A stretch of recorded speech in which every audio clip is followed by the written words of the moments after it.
The late summer sun hovered lazily over the sleepy town of Willow Creek, casting long shadows across the narrow streets and rustling the tall grass in the fields on the outskirts.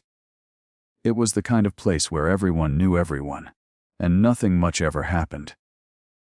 That suited Gabe Mitchell just fine. After 15 years as a firefighter and nearly 5 years of being a single father, he welcomed the calm, the predictability. With 3 kids at home and a job that demanded both his body and soul, peace wasn't just desirable. It was necessary. That particular Tuesday afternoon had started like most others. Gabe had wrapped up his shift at Station 4, grabbed a quick bite at the Grazy Spoon Diner, and was heading home in his dented blue pickup.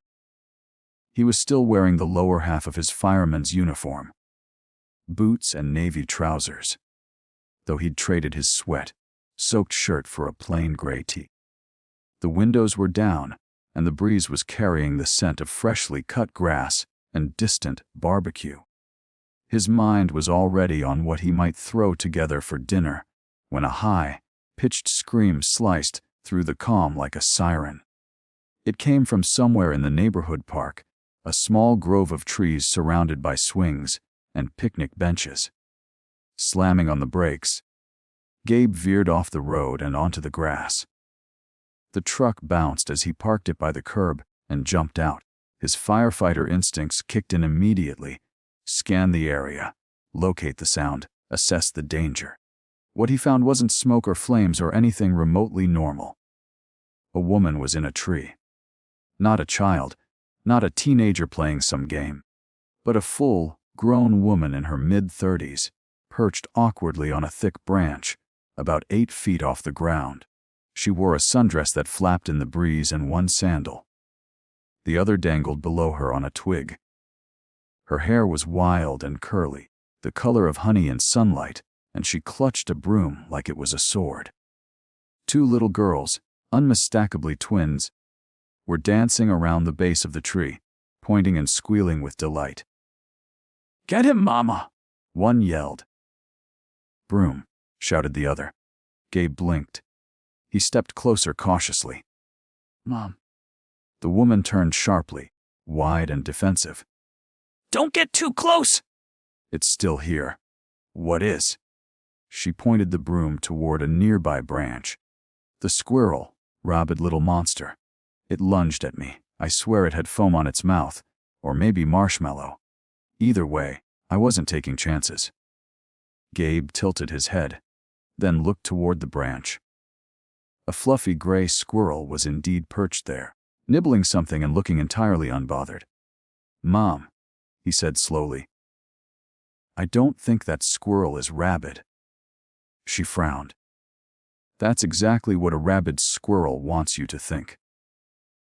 "Rike, do you need help getting down?" The woman hesitated, casting a wary glance at the squirrel again. "I suppose. But if it jumps, you catch me."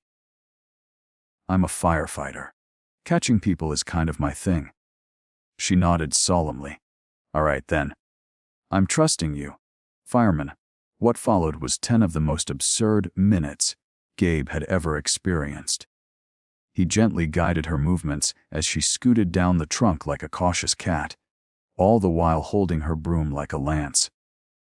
At one point, the twins tried to distract the squirrel with pieces of granola bar, giggling hysterically. When her feet finally touched the ground, she let out a triumphant sigh, then promptly lost her balance and stumbled into Gabe, who caught her instinctively.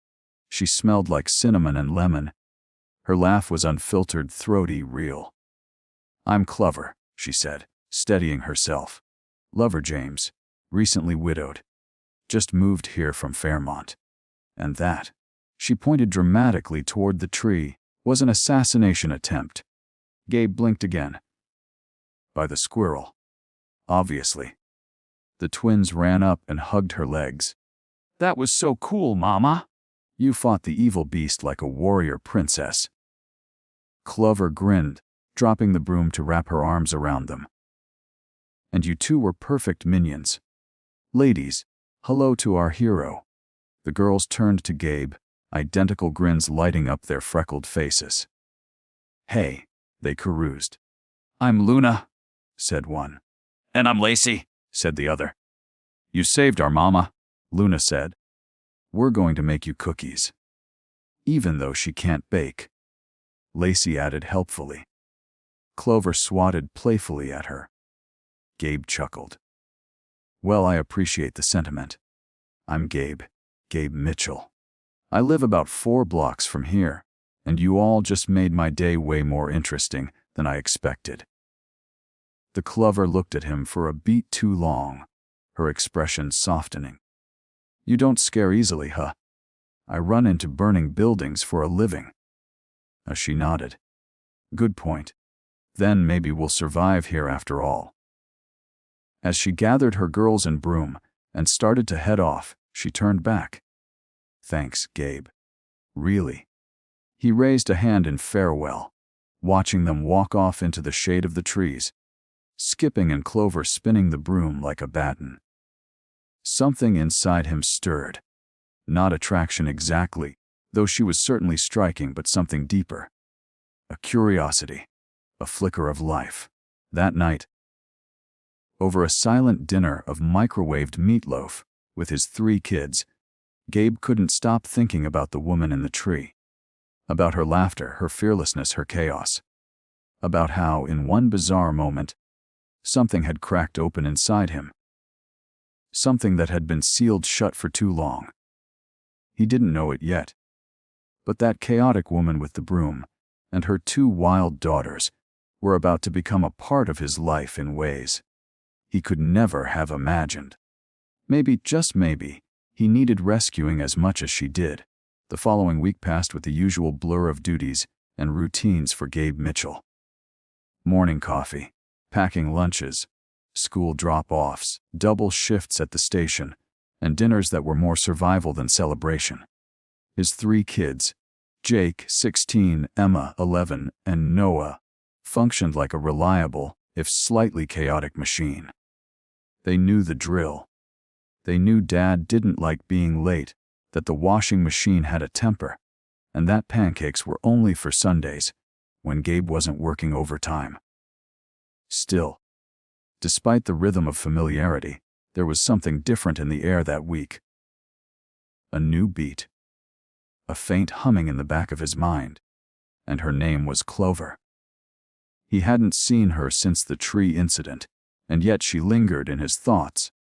It wasn't just the memory of her absurd bravery against a squirrel, or the way she talked to her daughters like they were equals in a fairy tale conspiracy. It was the way her laughter had filled the park, chasing out the silence that had long settled into the corners of his heart. He shook it off at first. Life was complicated enough.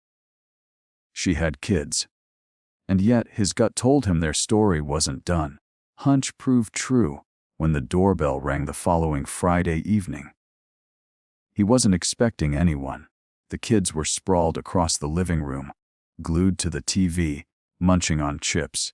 Gabe wiped his hands on a dish towel and opened the front door. There she was. Clover James stood on his porch wearing a cherry red cardigan over a flowy sunflower print dress. One of her shoes was missing again.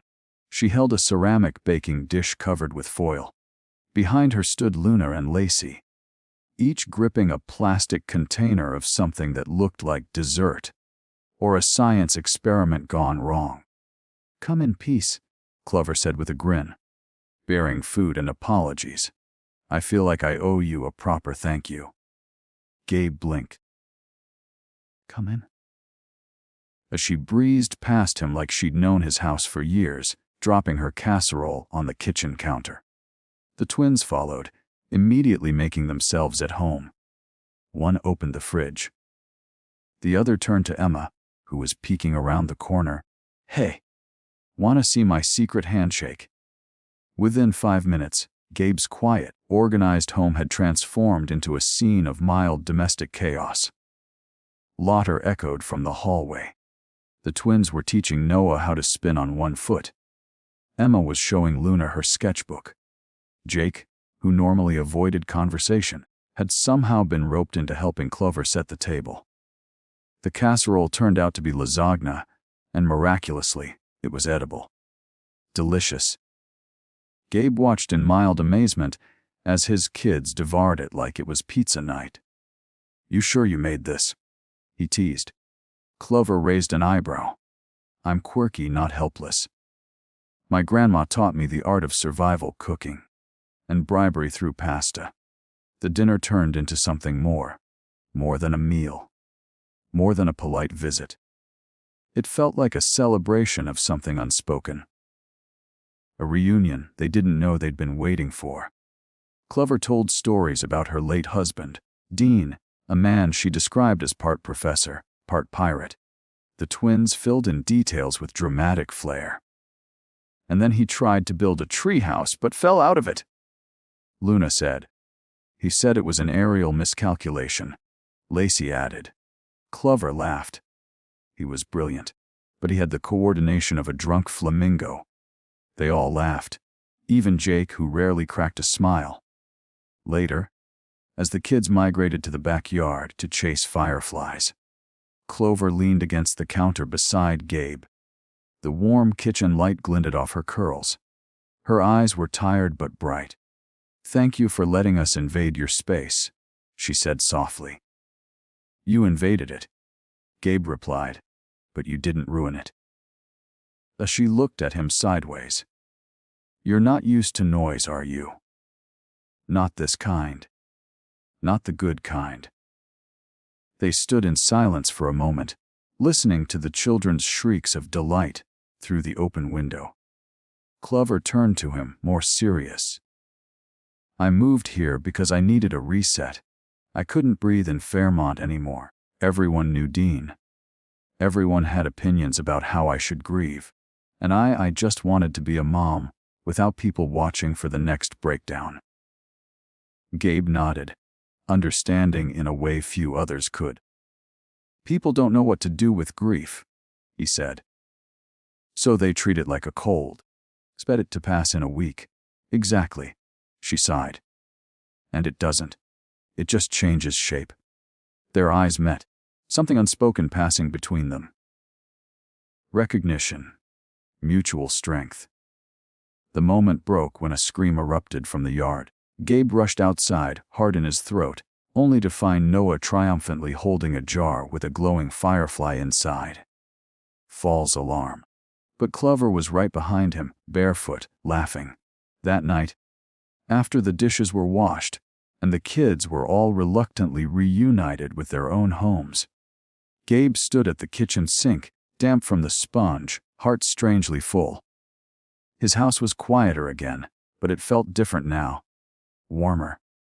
As he looked out the window into the moonlit yard, he realized something startling. He missed them already. The next evening, they came back, this time with muffins. The evening after that, with board games. By the end of the week, Clover and her girls were a fixture in their lives. There was no official agreement, no announcement. Just an easy blending of rhythms. Mornings started with shared school drop-offs. Afternoons often ended with backyard playdates and accidental dinners. Clover would bring over misfit ingredients and somehow whip up magic, usually with one of the Mitchell kids helping, or mismeasuring. On one particularly rainy Wednesday, Gabe walked into his house to find flour everywhere. The counter, the floor, even Noah's hair. Clover stood in the middle of it all, apron dusted white, holding a wooden spoon like a knight's scepter. "Emergency scone testing," she declared. "The situation is dire. Testers." Gabe stared for a long beat, then burst out laughing. In the chaos, he found peace. In Clover, he found unpredictability and comfort. She made him forget the heavy silence that used to haunt the corners of the living room. She challenged his routines. She loosened the knots in his chest that he hadn't even realized were there. But more than anything, made his kids come alive in ways he hadn't seen in years. One night, as he tucked Noah into bed, the boy asked sleepily, "Dad, Live with us forever? Gabe smiled. Who? Lacey and Luna. And their mama? I don't know. Gabe replied, brushing the boy's hair back. Would you like that? Noah nodded. It feels like they make the house breathe better. Gabe sat there for a long time, after his son drifted off, the words echoing in his mind. It was true. Clover and her girls brought something into their lives. He hadn't even realized they were missing. Not just laughter. Not just energy. They brought hope. By the end of the month, it was official in all the ways that mattered. There were toothbrushes for the twins in the bathroom, a drawer for Clover's tea collection in the kitchen, a stack of half-finished art projects and forgotten socks under the coffee table. Chaos, yes, but a kind he never wanted to live without. And though neither of them said it aloud, Gabe and Clover both knew. Their lives had begun to entwine like roots of trees, growing beside each other, separate, but holding the same soil. They were each other's second chance. Each other's proof that something beautiful could bloom even after the fire. And this time, no squirrels involved. Fall crept into Willow Creek like a whispered promise. Leaves traded their green for blazing reds and oranges, swirling through the air like confetti every time the wind sighed. The days grew shorter, the nights colder, and with each sunset, the connection between the Mitchell family and the James girls tightened like a well-worn shoelace. Imperfect, sometimes tangled, but reliable and strong. By October, it had become routine. Clover and the twins spent as many hours at Gabe's house as their own. The front porch held 2 pairs of rain boots, one pink, one fireman red. The coat rack groaned under the weight of 6 children's jackets.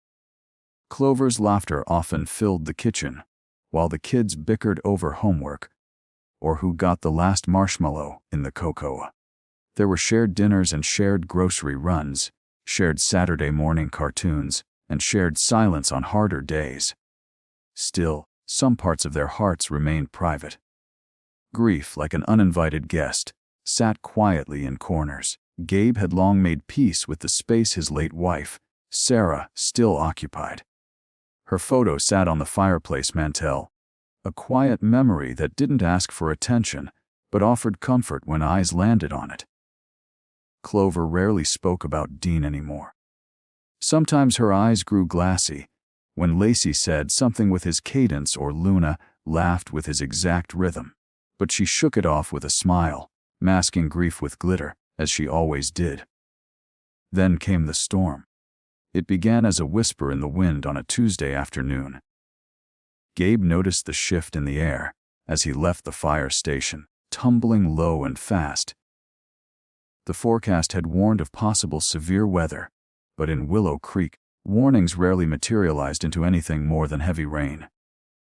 That evening, as he and Clover prepared dinner, chili, 5-bean chaos recipe, the wind picked up. Feels heavier than usual, Gabe muttered, glancing at the swaying branches outside the kitchen window. Clover stirred the pot absently. Storms always make me uneasy, like they know things we don't. The first crack of thunder rattled the window panes. Emma shrieked and ran into the kitchen, Luna and Lacey trailing behind her. The lights flickered, Emma said. "Should we get candles?" Lacey asked. Gabe was already moving. He pulled out a flashlight from the drawer, handed one to Jake, and began checking batteries. "We'll be fine," he said calmly. "But yeah, let's play it safe." Within the hour, the rain came down in sheets. The wind howled like a living thing, bending trees and rattling shutters. Power went out just after 7 p.m., plunging the house into a soft orange glow of flickering candles. The kids, excited by the sudden adventure, huddled under blankets with flashlights, turning the living room into a shadowy tent city. Gabe lit a few lanterns and poured hot cocoa from the thermos he'd had the foresight to fill. But amid the controlled chaos, he noticed something. Clover was gone. She'd stepped outside to take a phone call earlier and hadn't returned. Worry stabbed through him. Grabbing a raincoat, he dashed to her house across the block. The wind almost tore the door from his grip when he entered. He found her in the living room sitting on the floor, surrounded by photo albums. A single candle burned beside her, casting trembling shadows over her face. Her eyes were red. "I couldn't do it in front of them," she whispered. Gabe stepped inside, the door behind him, and knelt beside her. "What's going on?" She looked at him, eyes wide, vulnerable. "This storm, it's just like the night Dean died. Same kind of wind, same color of sky. I thought I was okay. But I heard the thunder. I went back." Gabe didn't speak. He didn't need to. Instead, he sat beside her and let her lean against him. For several long moments, the only sounds were the storm outside and the quiet sniffling of a woman fighting old memories. "I keep thinking, if I'd called him 5 minutes earlier. If I'd convinced him to wait till morning for the drive, maybe he'd still be here," she murmured. "You can't go down that road," Gabe said gently. "It never leads anywhere but guilt." "I know," she whispered, "but sometimes guilt is the only thing that makes me feel connected to him." She tilted her head back and sighed. "That sounds crazy." "No. That sounds like someone who loved deeply." They sat there in the candlelight, storm raging around them, but safely together in the eye of their own quiet hurricane. Eventually, the thunder lessened. The wind softened. "I should get back. The girls are probably terrified." "They're fine," Gabe said with a small smile. Jake turned the living room into a blanket fortress. It might survive a Category 5. She chuckled and followed him out. As they walked back to Gaby's house, she slipped her hand into his. It was tentative, unsure. But he didn't let go. The rest of the evening passed like a lullaby. Clover snuggled with the girls on one couch. Gabe sat with his kids on the other. No one spoke much. They didn't need to. The storm outside had passed, but it had unearthed something quiet and sacred between them. Trust. The next morning, sunlight streamed through the windows. The sky washed clean. Willow Creek was alive with the sound of chainsaws and neighbors checking in on each other. Gabe and Clover worked side by side to clear fallen branches from their driveways. Later, while the kids rode their bikes over puddles and Jake helped patch the fence, Gabe found Clover on the porch, a mug of coffee in her hands. "I've never let anyone see that side of me," she said. Gabe sat down beside her. "I think you've seen the worst of me. The burned out, widowed dad who forgets dentist appointments and buys store-brand cereal." Clover smiled softly. "I don't mind store-brand cereal." He turned to her. "Clover, I know we never planned this, whatever this is, but it feels like something real, something good." "It does," she agreed. "It feels like we stumbled into something solid. We both broke and landed in the same soft place." He reached for her hand again. This time, it wasn't tentative. This time, it felt like a promise. From that day forward, the invisible barrier between their families faded. They started doing grocery shopping together. Gabe built a small treehouse in his backyard. Carefully, with extra screws and no aerial miscalculations. Clover painted it lavender, and the kids claimed it as their new headquarters. Jake taught Luna how to skateboard. Emma and Lacey started writing and illustrating stories together. Noah followed Clover like a duckling, calling her Miss Magic, because she always had a way to turn boring days into adventures, and slowly something bloomed. Not a sudden, overwhelming love story, but a steady, growing one.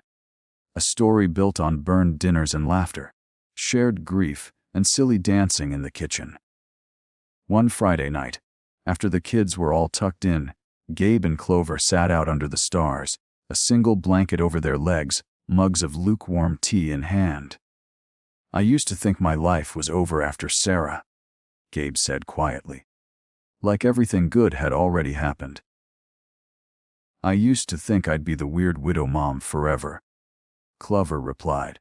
"That no one would want to deal with all my extras." He looked at her. "I like your extras. Even the squirrel paranoia." She laughed, then leaned her head on his shoulder. "You're the calm in my crazy. And you're the light in my quiet." They didn't need grand declarations. They didn't need fireworks. The storm had already come, and in its wake, it left something stronger. Family, not bound by blood, by choice, by healing, by love. The storm hadn't broken them. It had made them whole. Winter arrived in Willow Creek with its usual hush, blanketing the town in a quiet, soft stillness. The air turned crisp. Fireplaces began to crackle in the evenings, and the smell of cinnamon, pine, and something sweet drifted from house to house. For Gabe Mitchell, winter used to be a season of remembering. Cold mornings reminding him of absence. Stockings hung more out of habit than joy. But this year, everything was different. This year, the house was filled with voices, flour-covered counters, mismatched mittens, and warmth that had nothing to do with the fireplace. This year, Clover and her girls had turned what used to be a routine into a life. Clover's energy had not dimmed since the night of the storm. In fact, it seemed she had only grown more embedded into the Mitchell household. Like a thread weaving itself tightly into a fabric that didn't know it was unfinished. The kids had stopped using your house or their house. It was just home now. Jake didn't flinch when Clover reminded him to take out the trash. Began calling Luna her twin sister from another planet. Noah often climbed onto Clover's lap during movie nights, curling up like he'd always belonged there. There were mishaps, of course. One snowy Saturday morning, Clover tried to bake all 6 kids' favorite cookies at once, resulting in a flour explosion that coated the kitchen in a thin white fog and triggered the smoke alarm.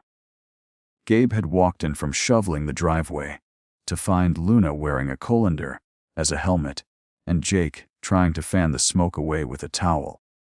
"What happened here?" he asked, staring at the chaos. "Love," Clover replied brightly. "Messy, sugar-fueled love."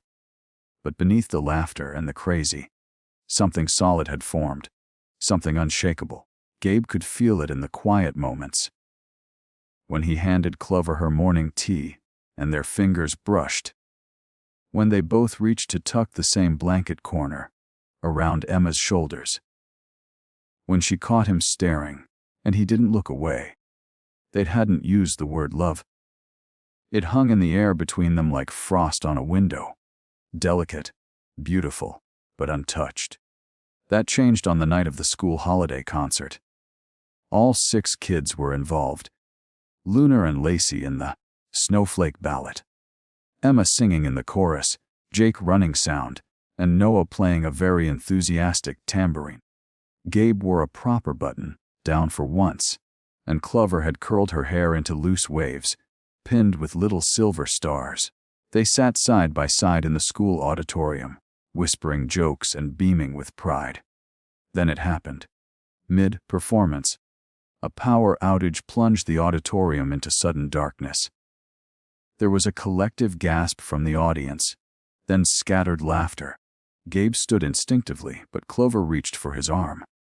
"Wet?" she whispered. From the dark stage came a small, clear voice. "Lacey.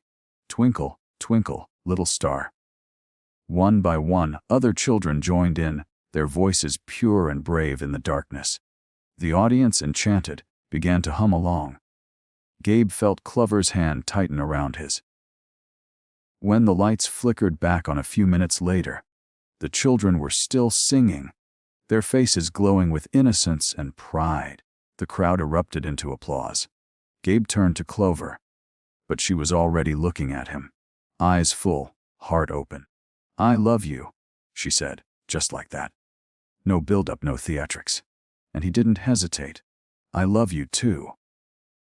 It was the simplest truth either of them had spoken in years. After the concert, bundled in scarves and laughter, the families walked home under a sky dusted with stars. The kids ran ahead, kicking snow and pretending to be reindeer. Clover and Gabe lagged behind, fingers entwined. "I never thought I'd feel this again," she said softly. "Me neither," Gabe replied. "I don't think I ever felt it quite like this before."